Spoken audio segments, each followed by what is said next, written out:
Zohar, where it comes from. Zohar. Everyone wonders what Zohar is. Zohar is not a person. It could be, but it's not.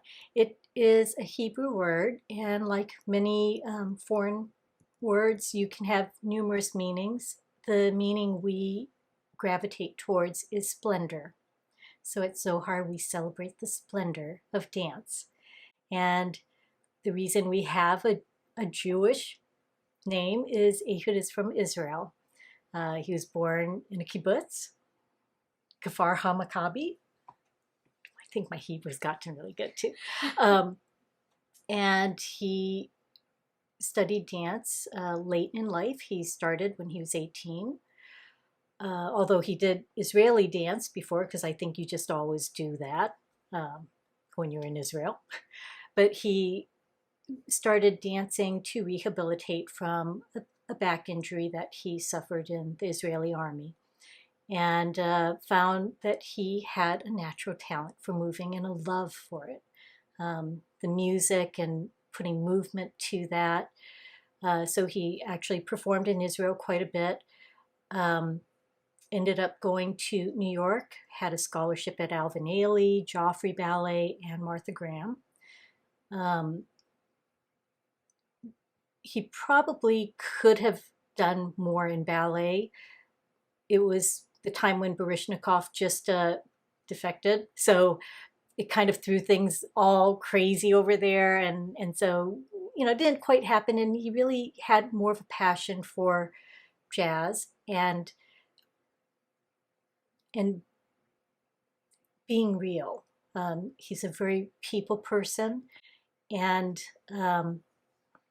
if you know anything about dance, Alvin Ailey was a very believed in dance for the people as well, and he did outreach way back then. I mean, you're talking in the 70s, and he would go and teach dance for free because he wanted children to dance, and that was part of in there in Ehud. And I think I believe that's a lot of why when it became possible here, and he had made his home here in Palo Alto, that he really wanted to do that, to share it with our community. And that's why those outreach programs became so big and a part of Zohar.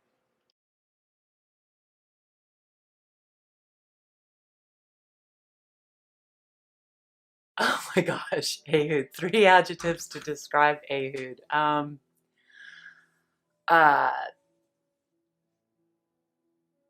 Oh gosh, charming, enigmatic, gosh, passionate. Those would be the 3 that I mean, I have like 100, so I was trying to narrow it down. He was hilarious, he was outrageous, and he was a love. I'm just thinking about this as we're talking that I didn't know Ehud as teacher-student relationship. We were colleagues and friends. So he was definitely weird and crazy and amazing sense of humor that was so off the wall that he always made me laugh. And, I was thinking too that he was such a caring, beautiful soul. I think he was sharp-edged sometimes, and seemed very direct, but passionate about what he was doing and what was needed right now. So tender with children, so intuitive about life and movement, and miss him a lot. Beautiful soul, beautiful friend. Brilliant man.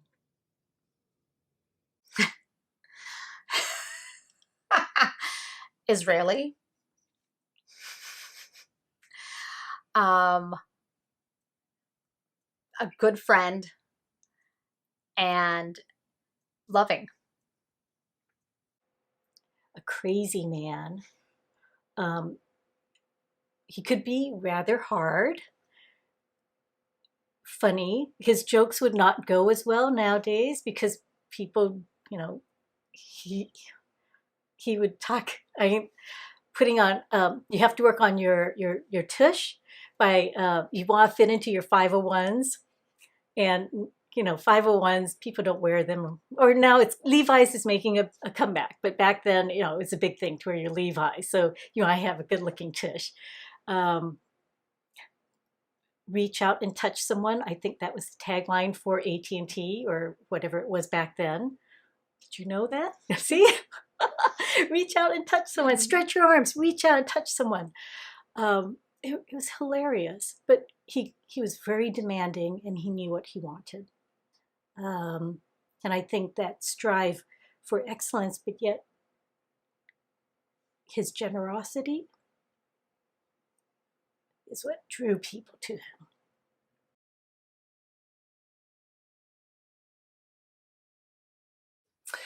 My fondest memory of Ehud is when I first started teaching here. Miley, his daughter, was about 3 or 4 years old, and he was chasing her around the studio while class was happening. And also, I don't know if anybody remembers, he has this one part of the warm-up where you're stretching it on the floor straddle in second position, and he would pick people up and make them hold their legs up, and then he'd walk around with you holding your legs up. And yeah, anyways, so that was always fun. We used to have the best time on Saturday morning. He would sweep the floor and we would talk. Hey, Lise, how you doing? It's like, oh, I miss that. And now I have the pleasure of having my visits with Daynee on Saturday morning. But yeah, it just used to be so fun. I would always look forward to that. My fondest memory of Ehud would be when he nicknamed me, probably. He had a nickname for everybody. And he really, only 2 weeks into taking class, I was invited to his 60th birthday party that Daynee and Miley had arranged and thrown here at the studio.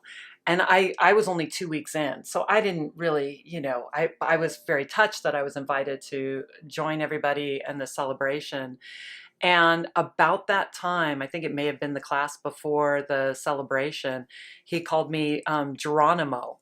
And I didn't know that he was talking about me at first, but it just kind of stuck. And that memory was, it was really powerful because I think it was a perfect nickname for me. If you saw my style of dance and my personality and the fact that he so enthusiastically embraced me and would yell Geronimo during class was my first and very fond memory. There are just so many. Such a joyous spirit and such a sense of humor. He would just say these so weird, funny things to me. Like he would say, George Bush, like as if I'm George Bush. Have you had a nice weekend? And I just thought it was hilarious. And I thought, well, he's like on another wavelength. I'm the only one that is getting his jokes. We're really like, we get I look around, everybody gets him. He had a way of just connecting with people, through humor, off the wall hilariousness. He used to say, because my husband has an office in our house upstairs, and he used to say, did you unlock him? Did you let him out of the tower yet? He had the most fun things every day. And I do remember that he took an interest in my sons and kind of wanted to guide them and sort of took personal interest in things. I don't know what would be my favorite, but I just know that this connection, this great humanity that he had to be able to work with all those children and kids in the prison and come here and make these beautiful choreography with Daynee and with his students. And, he was just a pretty good looking, charismatic guy. And yeah. Fondest memory of Ehud. I have a lot of memories of Ehud. I always remember the first time I met him because I was expecting to take class from Daynee and instead ended up taking a class with Ehud.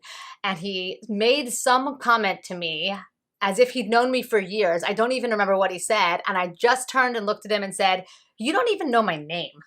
And that's sort of my first interaction with him. And from there, I never actually got a nickname, except if you consider him saying "Lo Nudnik" every time I walked in the door, which roughly translates into "stop being an annoying, bothering person." So one of my other fondest memories of Ehud is my daughter was born on a Thursday.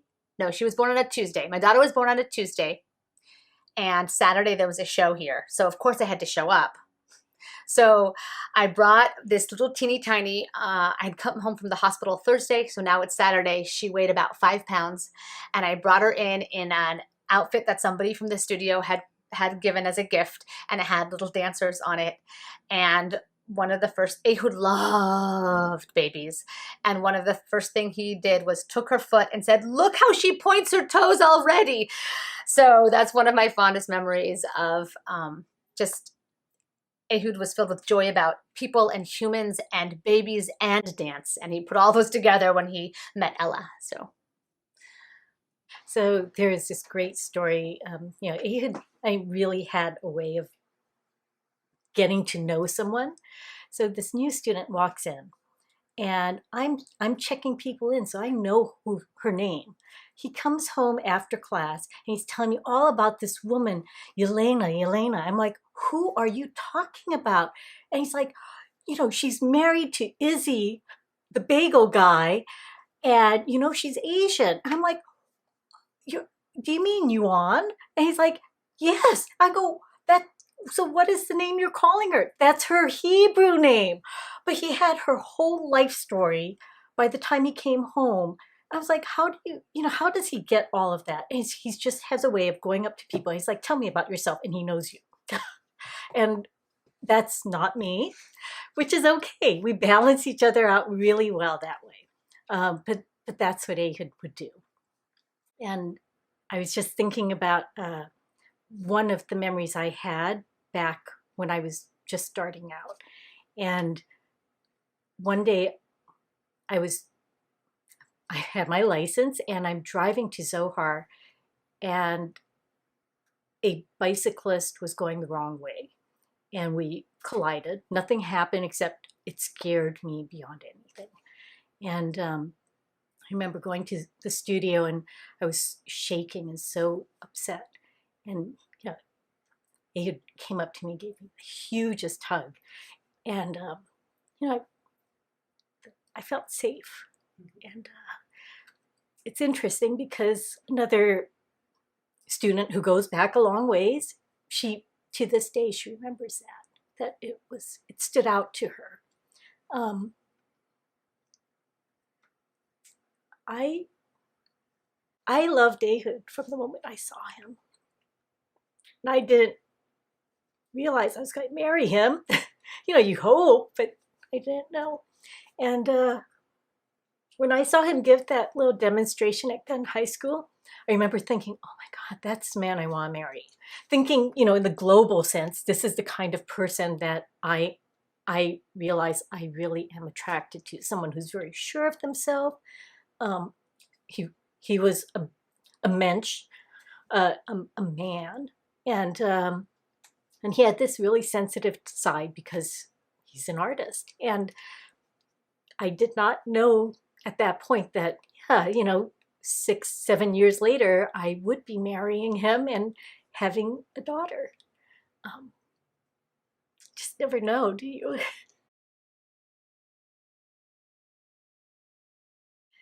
The Zohar community. I think we've been building it from day one. And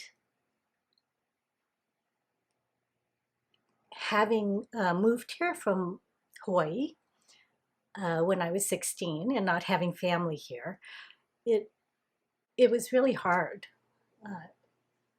And when I walked into Zohar, it gave me a place that I felt safe, Right. but also very welcome. And it was a family. We would spend time as dancers together and just learn about each other. And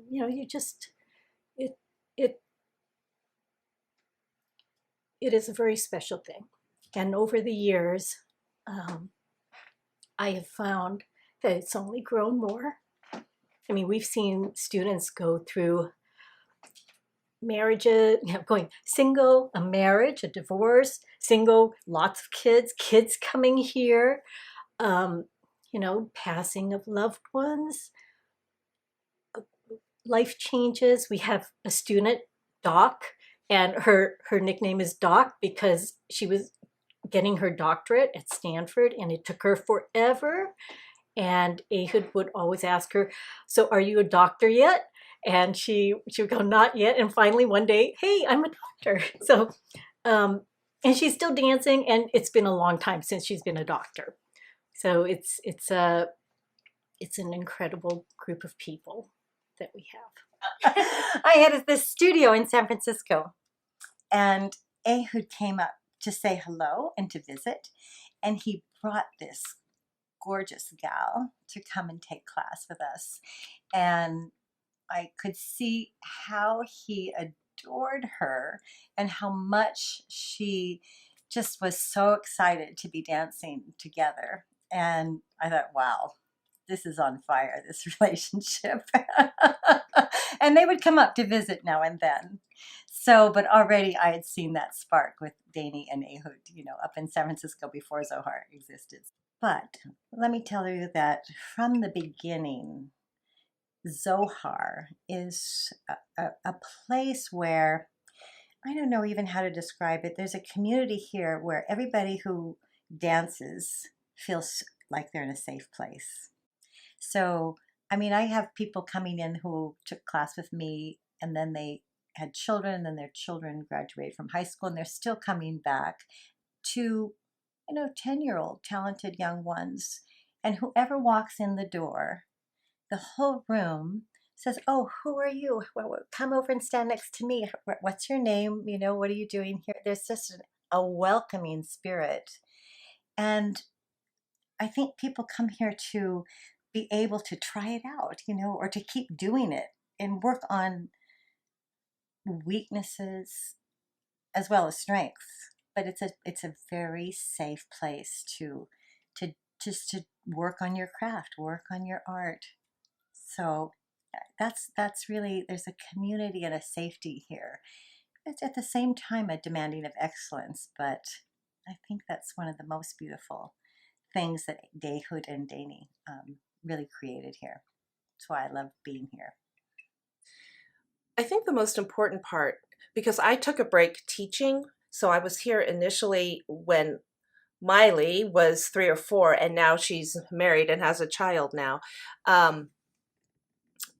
Coming back here, I think that word family to me equates with the spirit of the studio and how loving it is. I don't know how else to explain it, but it's just really loving and accepting. I want them actually to have a little piece of Ehud. Like, there's a great joy in teaching Ehud's warm-up to both people who knew him and loved him and took class with him for 20 years. And there's another piece of joy that comes from teaching his warm-up to somebody who didn't know him, because I know that there's a piece of legacy that he's continuing. So that's a huge legacy that a piece of what I want people to take away. I'd like to share that Zohar's been one of the greatest gifts of my life. I can't imagine not having Zohar in my life. I can't imagine not having this community supporting me as I move through life. It's my anchor. It's my touchstone. It's my go-to. It's my comfort place. It's my escape. It's the place I come to, to laugh and cry and be with friends and share, just a wonderful part of my life. With all of these wonderful people. So I just I can't say enough about how much I appreciate Zohar and everybody who's a part of it.